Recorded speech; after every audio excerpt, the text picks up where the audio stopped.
Capítulo 21. José e seus irmãos. Ao início mesmo dos anos produtivos, começaram-se os preparativos para a fome que se aproximava. Sob a direção de José, imensos depósitos foram erigidos em todos os lugares principais, por toda a terra do Egito, e tomadas amplas disposições para preservar o excedente da colheita que se esperava. A mesma orientação foi continuada durante os 7 anos de abundância, até que a quantidade de trigo posta em depósito se achava além de estimativa. E então começaram a vir os 7 anos de carestia, conforme a predição de José. E havia fome em todas as terras, mas em toda a terra do Egito havia pão. E tendo toda a terra do Egito fome, clamou o povo a Faraó por pão. E Faraó disse a todos os egípcios: Ide a José, o que ele vos disser, fazei.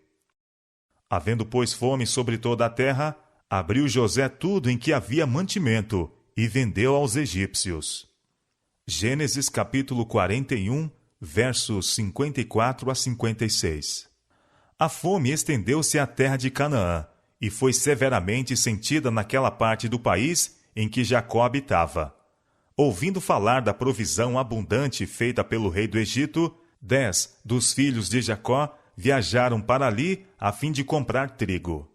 À sua chegada foram encaminhados ao agente do rei, e juntamente com outros pretendentes vieram apresentar-se perante o governador da terra. E eles inclinaram-se ante ele, com a face na terra. José, pois, conheceu os seus irmãos, mas eles não o conheceram. Seu nome hebreu tinha sido mudado por outro, concedido pelo rei, e pouca semelhança havia entre o primeiro-ministro do Egito e o rapaz que haviam vendido aos ismaelitas. Quando José viu os irmãos curvarem-se e fazendo-lhe mesuras, seus sonhos vieram-lhe à mente, e as cenas do passado surgiram vividamente diante dele. Seu olhar penetrante, examinando o grupo, descobriu que Benjamim não estava entre eles. Teria ele também caído como vítima da traiçoeira crueldade daqueles homens ferozes? Decidiu-se a saber a verdade. Vós sois espias, disse ele severamente, e vieste para ver a nudez da terra. Eles responderam: Não, senhor meu, mas teus servos vieram comprar alimento. Todos nós somos filhos de um varão, somos homens de retidão, os teus servos não são espias. Desejou saber se possuíam o mesmo espírito altivo que tinham quando com ele estava, e bem assim tirar deles alguma informação com relação à sua casa. Bem sabia, contudo, quão enganadores poderiam ser as suas declarações. Repetiu a acusação, e eles replicaram: Nós, teus servos, somos 12 irmãos, filho de um varão da terra de Canaã, e eis que o mais novo está com nosso pai hoje, mas um já não existe. Dizendo-se estar em dúvida quanto à veracidade de sua história e considerá-los ainda como espias, o governador declarou que os provaria, exigindo deles que ficassem no Egito até que um deles fosse e trouxesse seu irmão mais moço. Se não consentissem nisto, deveriam ser tratados como espias. Mas, com tal disposição, os filhos de Jacó não poderiam concordar, visto que o tempo exigido para levá-la a efeito faria com que suas famílias sofressem pela falta de alimento. E quem entre eles empreenderia a viagem sozinho, deixando seus irmãos na prisão? Como poderia esse encontrar o pai em tais circunstâncias? Parecia provável que seriam mortos ou escravizados. E se Benjamim fosse trazido, poderia ser apenas para participar da sorte deles. Decidiram-se a ficar e sofrer juntos, em vez de trazerem novas tristezas ao pai pela perda do único filho que lhe restava. Em conformidade com isto, foram lançados na prisão, onde ficaram 3 dias. Durante os anos em que José estivera separado dos irmãos, estes filhos de Jacó se haviam mudado em seu caráter. Invejosos, turbulentos, enganadores, cruéis e vingativos tinham eles sido. Mas agora quando provados pela adversidade, mostraram-se abnegados, leais uns para com os outros, dedicados ao Pai, e sendo eles homens de idade mediana, sujeitos à sua autoridade.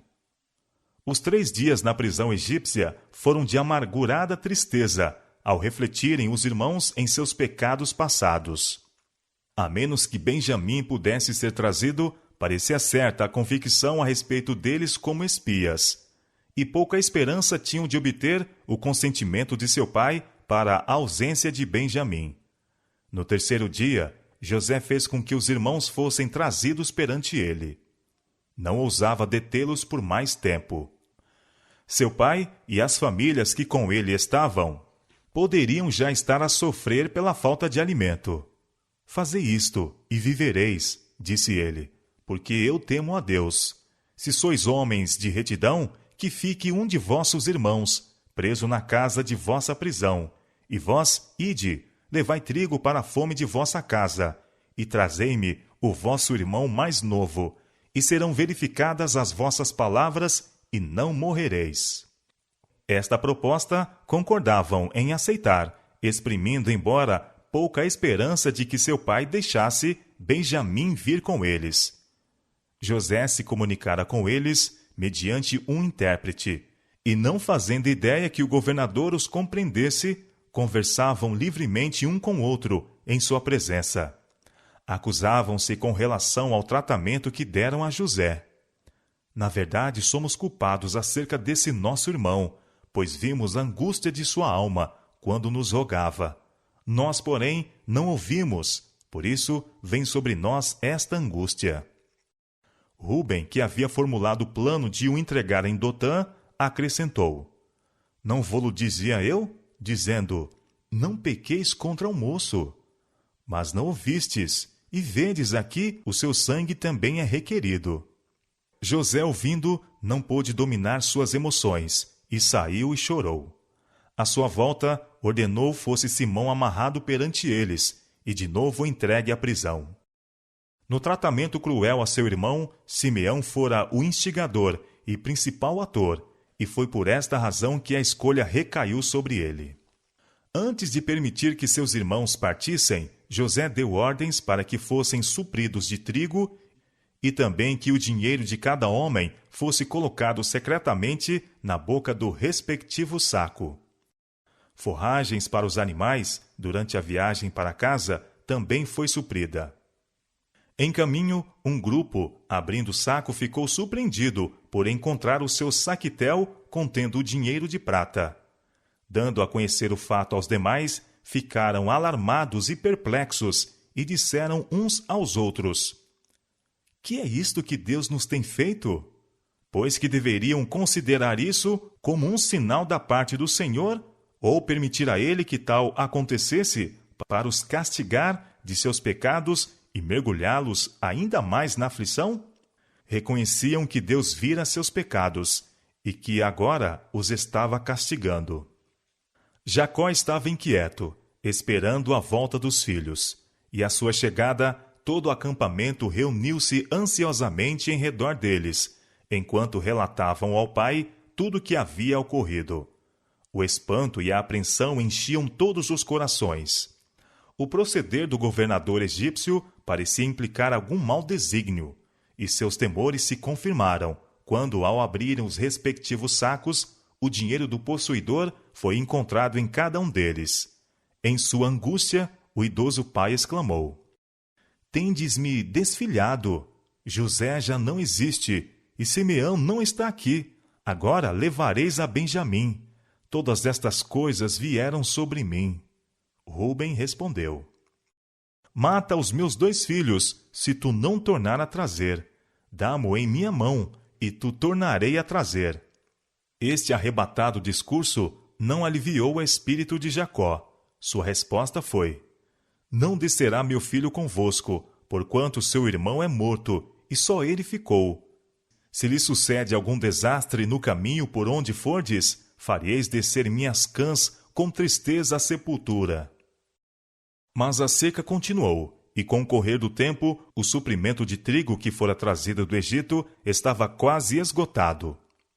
Os filhos de Jacó bem sabiam que seria debalde voltar ao Egito sem Benjamim. Tinham pouca esperança de mudar a resolução de seu pai e aguardavam o desenlace daquilo em silêncio.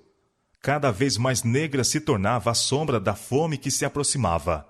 No rosto ansioso de todos no acampamento, lia o ancião a necessidade deles, e finalmente disse: Tornai, comprai-nos um pouco de alimento.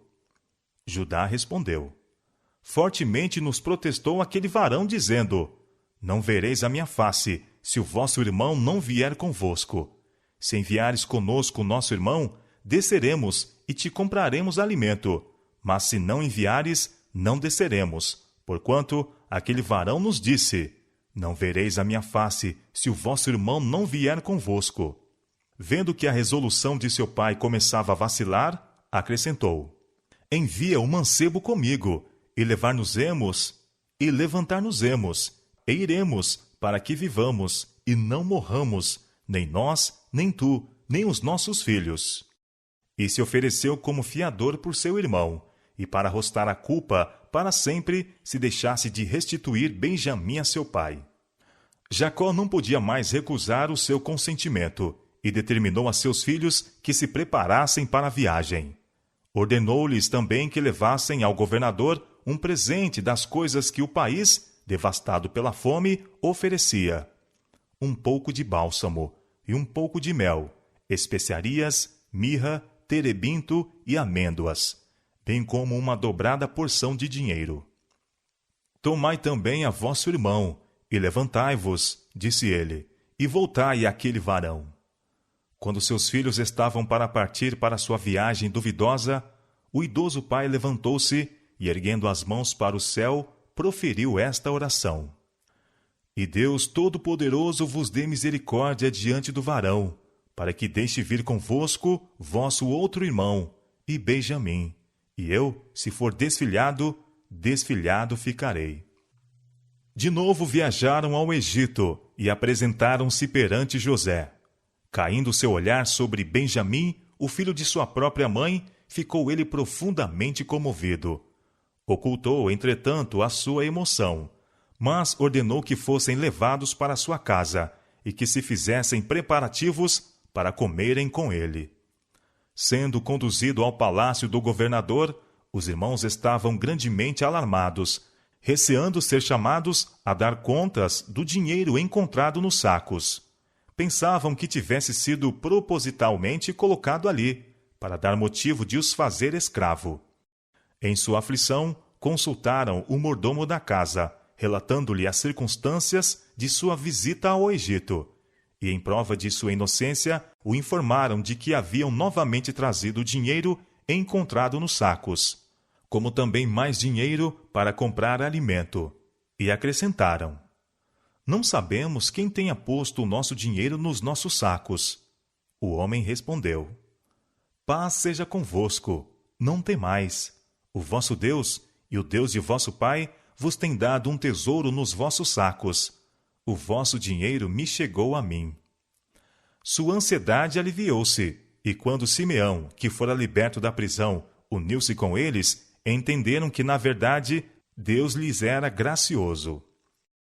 Quando o governador de novo os encontrou, apresentaram seus presentes e, humildemente, inclinaram-se a ele até a terra. De novo, seus sonhos lhe vieram à mente, e depois de saudar os seus hóspedes, apressou-se a perguntar: Vosso pai, o velho de quem falastes, está bem? Ainda vive? Bem está o teu servo, nosso pai vive ainda. Foi a resposta, enquanto de novo se inclinaram. Então seu olhar repousou em Benjamim e disse: Este é o vosso irmão mais novo de quem me falastes? Deus te abençoe, meu filho. Mas, dominado pelos sentimentos de ternura, nada mais pôde dizer. Entrou na câmara e chorou ali. Tendo recuperado o domínio de si, voltou, e todos deram início ao banquete. Pelas leis de castas, aos egípcios era vedado comer com o povo de qualquer outra nação. Os filhos de Jacó tinham, portanto, uma mesa para si, enquanto o governador, por causa de sua elevada posição, comia só, e os egípcios também tinham suas mesas separadas. Quando todos estavam sentados, os irmãos ficaram surpresos por ver que estavam dispostos na ordem exata, segundo suas idades. José apresentou-lhes as porções que estavam diante dele, mas a de Benjamim foi 5 vezes mais a de qualquer deles. Por este sinal de favor para com Benjamim, esperava averiguar se o irmão mais moço era olhado com a inveja e ódio que para com ele foram manifestados. Supondo ainda que José não compreendia sua língua, os irmãos conversavam livremente uns com os outros. Assim teve ele boa oportunidade de conhecer seus verdadeiros sentimentos. Desejava ainda prová-los mais, e antes de sua partida, ordenou que seu próprio copo de prata fosse escondido no saco do mais moço.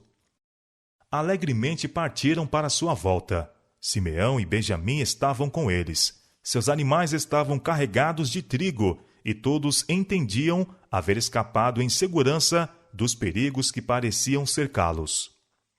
Todavia, apenas tinham alcançado os arredores da cidade quando foram surpreendidos pelo mordomo do governador, que proferiu a incisiva pergunta: Por que pagaste mal por bem?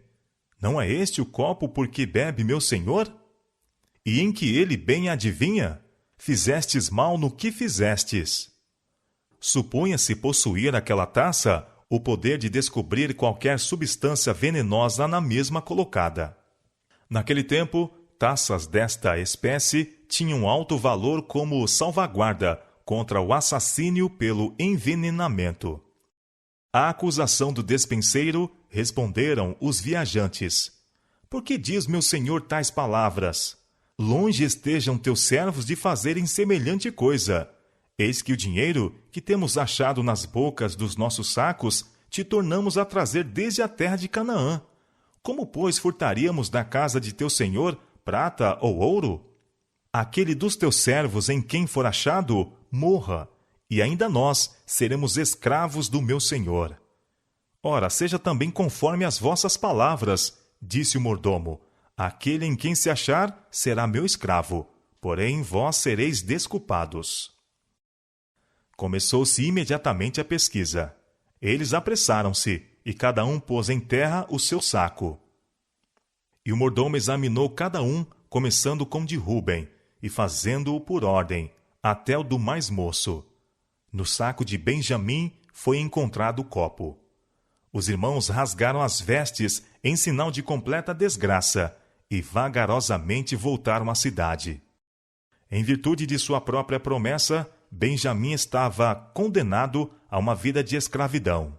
Acompanharam o mordomo até o palácio e, encontrando ainda ali o governador, prostraram-se diante dele. Que é isto que fizestes? Disse ele. Não sabeis vós que tal homem como eu bem adivinha? José tencionava extorquir-lhes o reconhecimento de seu pecado. Nunca pretendera o poder de adivinhação, mas queria fazê-los crer que podia ler os segredos de suas vidas. Judá respondeu: Que diremos a meu senhor? Que falaremos? E como nos justificaremos? Achou Deus a iniquidade de teus servos. Eis que somos escravos de meu senhor, tanto nós como aquele em cuja mão foi achado o copo. Longe de mim que eu tal faça, foi a resposta. O varão em cuja mão o copo foi achado, aquele será meu servo. Porém vós subi em paz para vosso pai. Em sua profunda angústia, Judá respondeu: Ai, Senhor meu, deixa, peço-te, o teu servo dizer uma palavra aos ouvidos de meu senhor, e não se acenda a tua ira contra o teu servo, porque tu és como Faraó. Com palavras de tocante eloquência, descreveu a dor de seu pai pela perda de José, e sua relutância em deixar Benjamim vir com eles ao Egito, visto ser ele o único filho que restava de sua mãe Raquel, a quem Jacó amava tão ternamente. Agora, pois, disse ele, indo eu a teu servo, meu pai, e o moço não indo conosco, como a sua alma está atada à alma dele, acontecerá, vendo ele que o moço ali não está, morrerá, e teus servos farão descer as cãs de teu servo, nosso pai, com tristeza à sepultura, porque teu servo se deu por fiador por este moço para com meu pai, dizendo: se não tu tornar, eu serei culpado a meu pai todos os dias. Agora, pois, fique teu servo em lugar deste moço, por escravo de meu senhor, e que suba o moço com seus irmãos. Porque como subirei eu a meu pai, se o moço não for comigo? Para que não veja eu o mal que sobrevirá a meu pai. José estava satisfeito. Vira em seus irmãos os frutos do verdadeiro arrependimento. Ouvindo o nobre oferecimento de Judá, deu ordens para que todos, exceto aqueles homens, se retirassem. Então, chorando em voz alta, exclamou: eu sou José. Vive ainda meu pai? Seus irmãos ficaram imóveis, mudos de temor e espanto. Era governador do Egito seu irmão José, aquele irmão a quem invejavam e teriam morto, e que finalmente venderam como escravo. Todos os seus maus tratos ao mesmo passaram diante deles. Lembraram-se como tinham desprezado seus sonhos e agido para impedir o seu cumprimento. Haviam, contudo, desempenhado o papel no cumprimento desses sonhos, e agora que estavam completamente em seu poder, vingar-se-ia ele indubitavelmente do mal que tinha sofrido. Vendo sua confusão, disse bondosamente: peço-vos, chegai-vos a mim. E aproximando-se eles, continuou: eu sou José, vosso irmão, a quem vendestes para o Egito. Agora, pois, não vos entristeçais, nem vos pese aos vossos olhos por me haverdes vendido para cá, porque para a conservação da vida Deus me enviou diante da vossa face. Entendendo que já haviam sofrido muito pela sua crueldade para com ele, procurou nobremente banir seus temores e diminuir a amargura da exprobração a si mesmos. Porque, continuou ele, já houve 2 anos de fome no meio da terra, e ainda restam 5 anos em que não haverá lavoura nem cega. Pelo que Deus me enviou diante da vossa face, para conservar vossa sucessão na terra, e para guardar-vos em vida por um grande livramento. Assim não fostes vós que me enviastes para cá, senão Deus, que me tem posto por pai de Faraó, e por senhor de toda a sua casa, e como regente em toda a terra do Egito. Apressai-vos e subi a meu pai, e dizei-lhe: assim tem dito teu filho José: Deus me tem posto por senhor em toda a terra do Egito. Desce a mim, e não te demores, e habitarás na terra de Gozém, e estarás perto de mim, tu e teus filhos, e os filhos dos teus filhos, e as tuas ovelhas, e as tuas vacas, e tudo o que tens. E ali te sustentarei, porque ainda haverá 5 anos de fome, para que não pereças de pobreza, tu e tua casa, e tudo o que tens. E eis que vossos olhos veem, e os olhos de meu irmão Benjamim, que é a minha boca que vos fala. E lançou-se ao pescoço de Benjamim, seu irmão, e chorou. E Benjamim chorou também ao seu pescoço, e beijou a todos os seus irmãos, e chorou sobre eles. E depois seus irmãos falaram com ele. Confessaram humildemente seu pecado, e rogaram perdão. Haviam muito tempo sofrido de ansiedade e remorso, e agora regozijavam-se de que ele ainda estivesse vivo. A notícia do que tivera lugar rapidamente fora levada ao rei, o qual, ansioso por manifestar sua gratidão para com José, confirmou o convite do governador à sua família, dizendo: o melhor de toda a terra do Egito será vosso. Os irmãos foram enviados abundantemente supridos de provisões e carros, e todas as coisas necessárias para a mudança de todas as famílias e subordinados para o Egito. A Benjamim, José concedeu presentes mais valiosos do que aos outros. Então, receando que surgissem entre eles discussões durante a viagem para casa, fez-lhes esta recomendação, ao estarem eles prestes a partir: não contendais pelo caminho. Os filhos de Jacó voltaram a seu pai com estas alegres novas: José ainda vive, e ele também é regente em toda a terra do Egito. A princípio, o ancião ficou abismado. Não podia crer o que ouvia. Mas, quando viu o longo séquito de carros e animais carregados, e Benjamim se achou de novo com ele, convenceu-se e, na plenitude de sua alegria, exclamou: Basta, ainda vive meu filho José. Eu irei e o verei antes que morra. Outro ato de humilhação restava aos 10 irmãos. Confessaram agora ao pai o engano e crueldade que durante tantos anos haviam amargurado a sua vida e a deles. Jacó não suspeitara ser incapaz de pecado tão vil, mas viu que tudo tinha sido encaminhado para o bem, e perdoou e abençoou seus filhos erradios.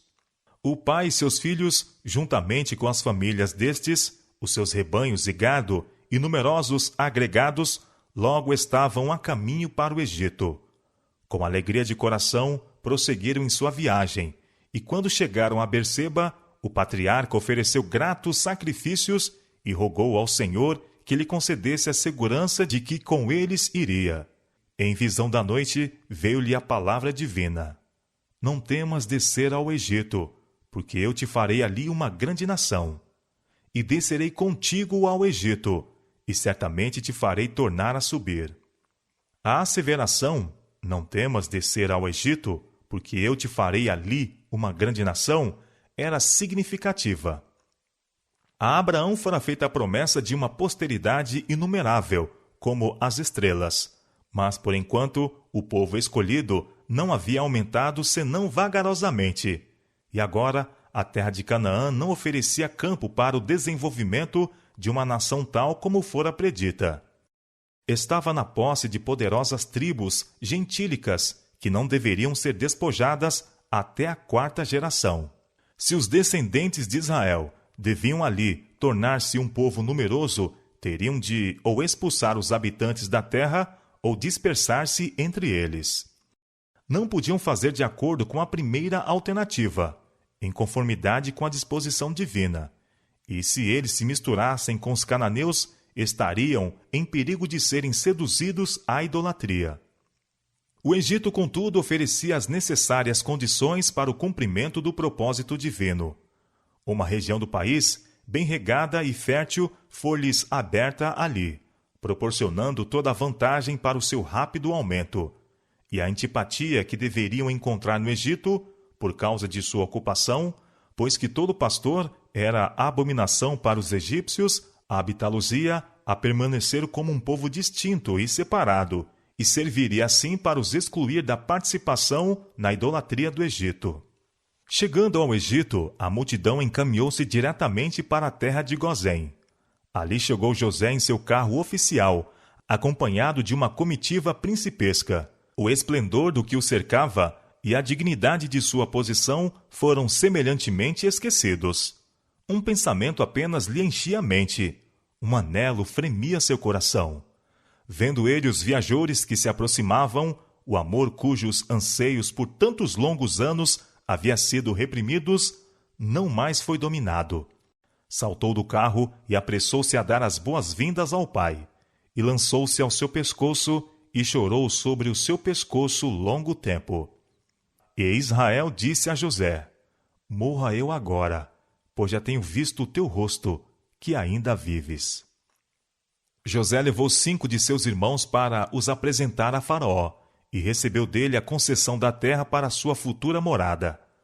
A gratidão para com seu primeiro-ministro teria levado o monarca a honrá-los, designando-os para cargos de estado.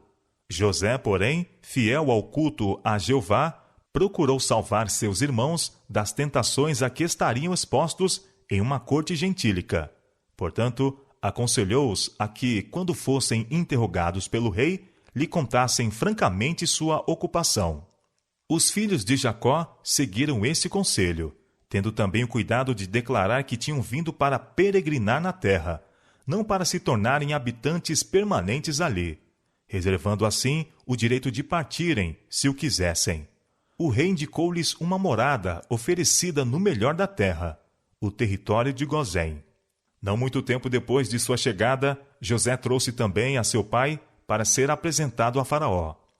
O patriarca era um estranho nas cortes reais, mas entre as cenas sublimes da natureza tinha tido comunhão com o monarca mais poderoso, e agora, em uma consciente superioridade, levantou as mãos e abençoou a Faraó. Em sua primeira saudação a José, Jacó falara como se estivesse pronto a morrer, depois daquele feliz termo à sua longa ansiedade e tristeza. Mas 17 anos deveriam ainda ser-lhe concedido no retiro pacífico de Gozém. Estes anos estiveram em feliz contraste com aqueles que os precederam. Viu em seus filhos provas de verdadeiro arrependimento. Viu sua família rodeada de todas as condições necessárias ao desenvolvimento de uma grande nação. E sua fé apegou-se à segura promessa de seu futuro estabelecimento em Canaã. Ele próprio estava cercado de todo indício de amor e favor que o primeiro-ministro do Egito poderia conferir. E feliz na companhia de seu filho durante tanto tempo perdido, desceu calma e pacificamente à sepultura. Sentindo aproximar-se a morte, mandou chamar José. Atendendo-se ainda firmemente à promessa de Deus relativa à posse de Canaã, disse: Rogo-te que não me enterres no Egito, mas que eu jaza com meus pais. Por isso me levarás do Egito e me sepultarás na sepultura deles. José prometeu fazê-lo, mas Jacó não estava satisfeito. Exigiu um juramento solene para o depor ao lado de seus pais na cova de Macpela. Outro assunto importante reclamava a atenção. Os filhos de José deveriam ser com as devidas formalidades incluídos entre os filhos de Israel. José, vindo para a última entrevista com seu pai, trouxe consigo Efraim e Manassés. Estes jovens estavam ligados, por sua mãe, à mais elevada ordem do sacerdócio egípcio, e a posição de seu pai abria-lhes as portas da riqueza e distinção, caso preferissem eles unir-se aos egípcios. Era, entretanto, o desejo de José que eles se unissem ao seu próprio povo. Manifestou sua fé na promessa do concerto, renunciando em favor de seus filhos todas as honras que a corte do Egito oferecia, e isto para ter um lugar entre as desprezadas tribos de pastores, às quais foram confiados os oráculos de Deus. Disse Jacó: Os teus 2 filhos, que te nasceram na terra do Egito, antes que eu viesse a ti no Egito, são meus. Efraim e Manassés serão meus, como Rúben e Simeão. Deviam ser adotados como seus e tornar-se cabeças de tribos distintas. Assim, um dos privilégios da primogenitura, que Rúben havia perdido, recairia em José, uma dupla porção em Israel. A vista de Jacó estava obscurecida pela idade, e não notara a presença dos moços. Agora, porém, percebendo o contorno de suas formas, disse: Quem são estes? Sendo-lhe dito quem era, acrescentou: Peço-te, traze-mos aqui, para que eu os abençoe. Aproximando-se eles, o patriarca abraçou-os e beijou-os, pondo-lhes solenemente as mãos sobre a cabeça para abençoá-los. Proferiu então esta oração: O Deus em cuja presença andaram os meus pais, Abraão e Isaque, o Deus que me sustentou, desde que eu nasci até este dia, o anjo que me livrou de todo o mal, abençoe estes rapazes. Não havia então o espírito de dependência de si mesmo, nem confiava no poder e sagacidade humanos. Deus tinha sido seu preservador e apoio. Não havia queixa dos maus dias do passado. Suas provações e tristezas não mais eram consideradas como coisas que vieram sobre ele. A memória apenas trazia a lembrança da misericórdia e amorável bondade de Deus, que com ele estiveram durante toda a sua peregrinação. Terminada a bênção, Jacó fez a seu filho esta asseveração, deixando às gerações vindouras, através de longos anos de cativeiro e tristeza, este testemunho de fé. Eis que eu morro, mas Deus será convosco, e vos fará tornar a terra de vossos pais. Finalmente, todos os filhos de Jacó foram reunidos em redor de seu leito de morte. E Jacó chamou seus filhos e disse: Ajuntai-vos, e ouve, filhos de Jacó, e ouve a Israel vosso pai. E anunciar-vos-ei que vos há de acontecer nos derradeiros dias. Muitas vezes, e com ansiedade, havia pensado no futuro deles, e se esforçara por figurar a si mesmo a história das diferentes tribos. Agora, quando os filhos esperavam receber sua última bênção, o espírito de inspiração repousou sobre ele, e em visão profética desvendou-se-lhe o futuro de seus descendentes. Um após outro, o nome de seus filhos foram mencionados, descrito o caráter de cada um e, de modo breve, predita a futura história da tribo. Rúben, tu és meu primogênito, minha força e o princípio de meu vigor, o mais excelente em alteza, o mais excelente em poder. Assim o pai descreveu qual teria sido a posição de Rúben como filho primogênito, mas seu grave pecado em Edar fê-lo indigno da bênção da primogenitura. Continuou Jacó: inconstante como a água, não serás o mais excelente. O sacerdócio foi designado a Levi, o reino e a promessa messiânica a Judá, e a dupla porção da herança a José. A tribo de Rúben nunca sobressaiu em Israel, não foi tão numerosa como Judá, José ou Dan, e achou-se entre as primeiras que foram levadas em cativeiro. Seguindo pela idade a Rúben estavam Simeão e Levi. Eles estiveram unidos em sua crueldade para com os siquemitas, e foram também os mais culpados de ser José vendido.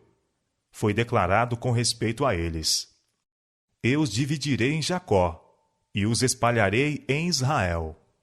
No recenseamento de Israel, precisamente antes de sua entrada em Canaã, Simeão era a menor tribo. Moisés, em sua última bênção, não fez referência a Simeão. No estabelecimento das tribos em Canaã, teve esta unicamente uma pequena parte do quinhão de Judá, e as famílias que mais tarde se tornaram poderosas formaram diferentes colônias e estabeleceram-se territórios fora das fronteiras da Terra Santa. Levi também não recebeu herança, a não ser 48 cidades espalhadas em diferentes partes da terra. No caso desta tribo, entretanto, sua fidelidade a Jeová, quando as outras tribos apostataram, assegurou a designação da mesma ao serviço sagrado do santuário. E assim a maldição se transformou em bênção. As bênçãos da primogenitura, que encimavam todas as outras, foram transferidas a Judá. A significação do nome, que denota louvor, desvenda-se na história profética desta tribo. Judá, a ti te louvarão os teus irmãos. A tua mão será sobre o pescoço de teus inimigos. Os filhos de teu pai a ti se inclinarão. Judá é um leãozinho. Da presa subiste, filho meu. Encurva-se e deita-se como um leão, e como um leão velho. Quem o despertará? O cetro não se arredará de Judá, nem o legislador dentre seus pés, até que venha Siló, e a ele se congregarão os povos. O leão, rei das selvas, é um símbolo apropriado desta tribo, da qual veio Davi e o filho de Davi, Siló, o verdadeiro leão da tribo de Judá, perante quem todas as potestades finalmente se encurvarão, e todas as nações prestarão homenagem.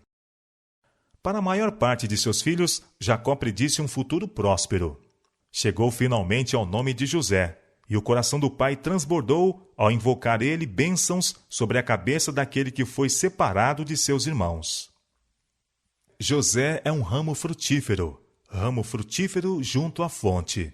Seus ramos correm sobre o muro. Os frecheiros lhe deram amargura, e o frecharam e aborreceram. O seu arco, porém, susteve-se no forte, e os braços de suas mãos foram fortalecidos. Pelas mãos do valente de Jacó, donde é o pastor e a pedra de Israel. Pelo Deus de teu pai, o qual te ajudará, e pelo Todo-Poderoso, o qual te abençoará, com bênçãos dos céus de cima, com bênçãos do abismo que está embaixo, com bênçãos dos peitos e da madre. As bênçãos de teu pai excederão as bênçãos de meus pais, até a extremidade dos outeiros eternos. Elas estarão sobre a cabeça de José, e sobre o alto da cabeça do que foi separado de seus irmãos. Jacó fora sempre homem de afeição profunda e ardorosa. Seu amor para com os filhos era forte e terno, e o testemunho que lhes proferiu à hora da morte não foi uma declaração de parcialidade ou ressentimento. Ele lhes perdoara a todos e os amou até ao fim. Sua ternura paternal teria encontrado expressão apenas em palavras de animação e esperança, mas o poder de Deus repousou sobre ele, e sob a influência da inspiração foi constrangido a declarar a verdade, ainda que penosa. Pronunciadas as últimas bênçãos, Jacó repetiu a incumbência relativa ao seu sepultamento. Eu me congrego ao meu povo. Sepultai-me com meus pais, na cova que está no campo de Maquipela.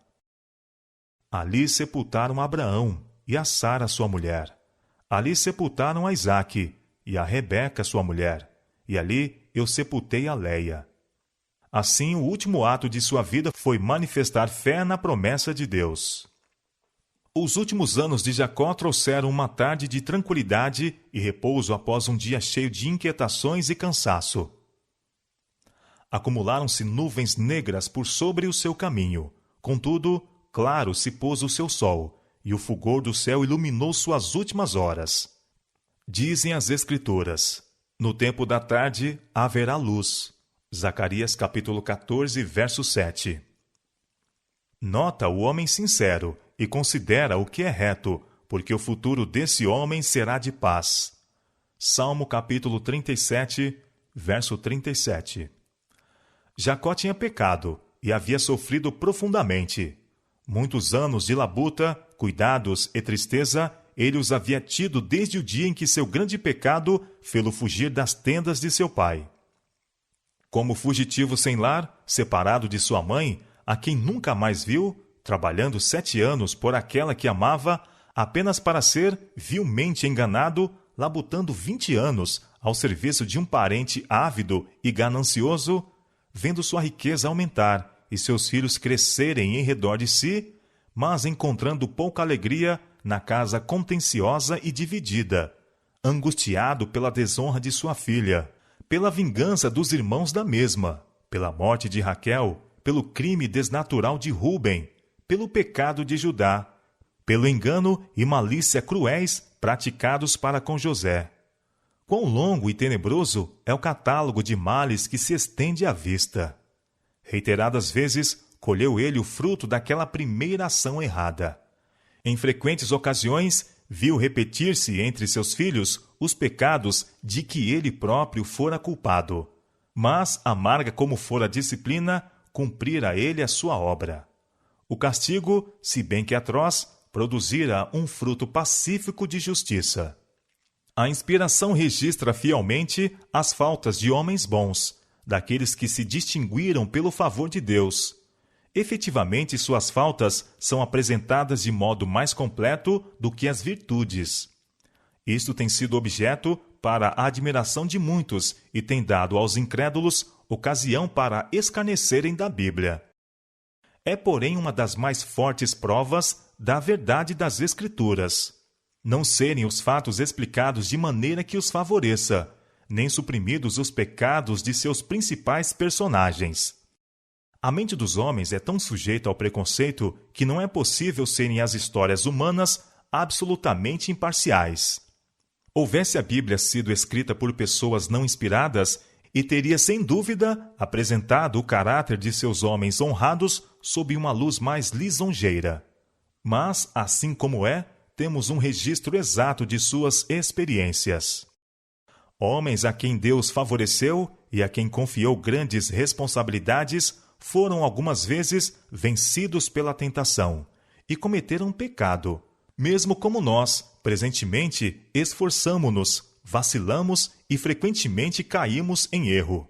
Sua vida, com todas as suas faltas e loucuras, estão patentes diante de nós, tanto para nossa animação como advertência. Se eles fossem representados como estando sem faltas, nós, com a nossa natureza pecaminosa, poderíamos desesperar-nos pelos nossos erros e fracassos. Mas, vendo onde outros lutaram através de desânimos semelhantes aos nossos, onde caíram sob a tentação como o temos feito, e como todavia se reanimaram e venceram pela graça de Deus, acoroçoamo-nos em nosso esforço para alcançar a justiça.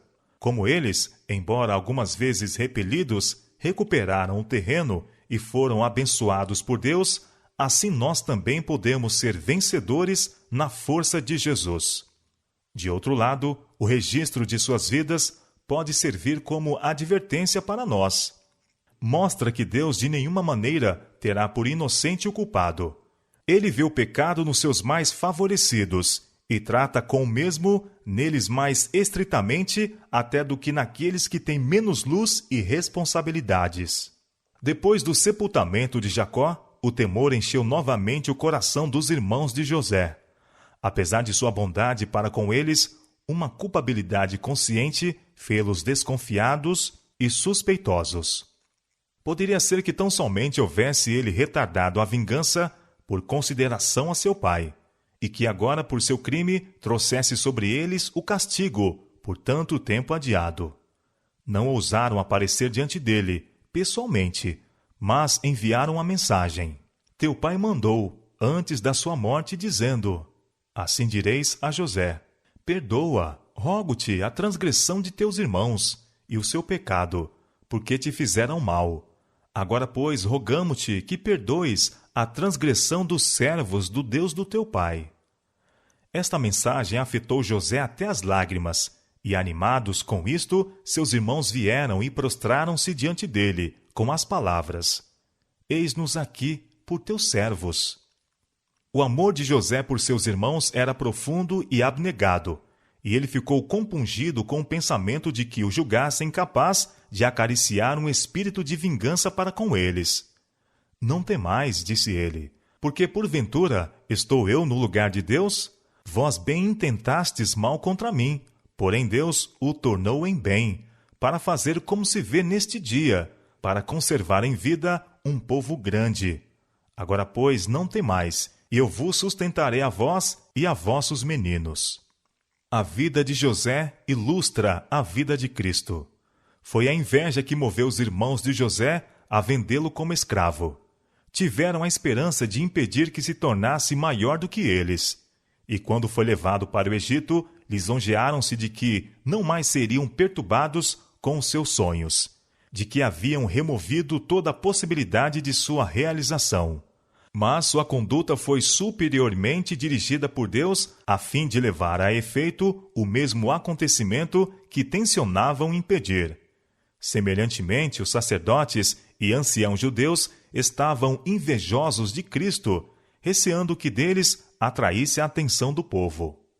Mataram-no para impedir que se tornasse rei, mas estiveram desta maneira a efetuar este mesmo resultado. José, mediante seu cativeiro no Egito, tornou-se um salvador para a família de seu pai. Contudo, este fato não diminuiu a culpa de seus irmãos. Semelhantemente, a crucificação de Cristo pelos seus inimigos fez dele o redentor da humanidade, o salvador de uma raça decaída e governador do mundo inteiro. Mas o crime de seus assassinos foi precisamente tão hediondo como se a mão providencial de Deus não houvesse dirigido os acontecimentos para a sua glória e o bem do homem. Assim como José foi vendido aos gentios por seus próprios irmãos, foi Cristo vendido aos piores de seus inimigos por um de seus discípulos. José foi acusado falsamente e lançado na prisão por causa de sua virtude. Assim Cristo foi desprezado e rejeitado porque sua vida justa, abnegada, era uma repreensão ao pecado. E se bem que não tivesse a culpa de falta alguma, foi condenado pelo depoimento de testemunhas falsas. E a paciência e humildade de José sob a injustiça e a opressão, seu perdão pronto e a nobre benevolência para com seus irmãos desnaturados representam o resignado sofrimento do Salvador, pela malícia e maus tratos de homens ímpios, e seu perdão não somente aos seus assassinos, mas a todos que a ele têm vindo confessando seus pecados e buscando perdão. José sobreviveu a seu pai 54 anos. Viveu até ver os filhos de Efraim da terceira geração. Também os filhos de Maquir, filho de Manassés, nascerem sobre os joelhos de José. ele testemunhou o aumento e prosperidade de seu povo, e através de todos os anos permaneceu inabalável sua fé de que Deus restauraria a Israel a terra da promessa. Quando viu que seu fim estava perto, convocou os parentes ao redor de si. Conquanto houvesse sido honrado na terra dos faraós, o Egito para ele não era senão lugar de seu exílio. Seu último ato deveria significar que sua sorte fora lançada com Israel. Foram suas últimas palavras. Deus certamente vos visitará e vos fará subir desta terra para a terra que jurou a Abraão, a Isaque e a Jacó. E obteve um juramento solene dos filhos de Israel de que levariam seus ossos consigo à terra de Canaã. E morreu José da idade de 110 anos, e o embalsamaram, e o puseram num caixão no Egito. E por todos os séculos de labutas que se seguiram, aquele ataúde, lembrança das derradeiras palavras de José, testificou a Israel de que apenas eram peregrinos no Egito, e ordenava-lhes conservar fixas as suas esperanças na terra da promessa, pois que o tempo do livramento certamente haveria de vir.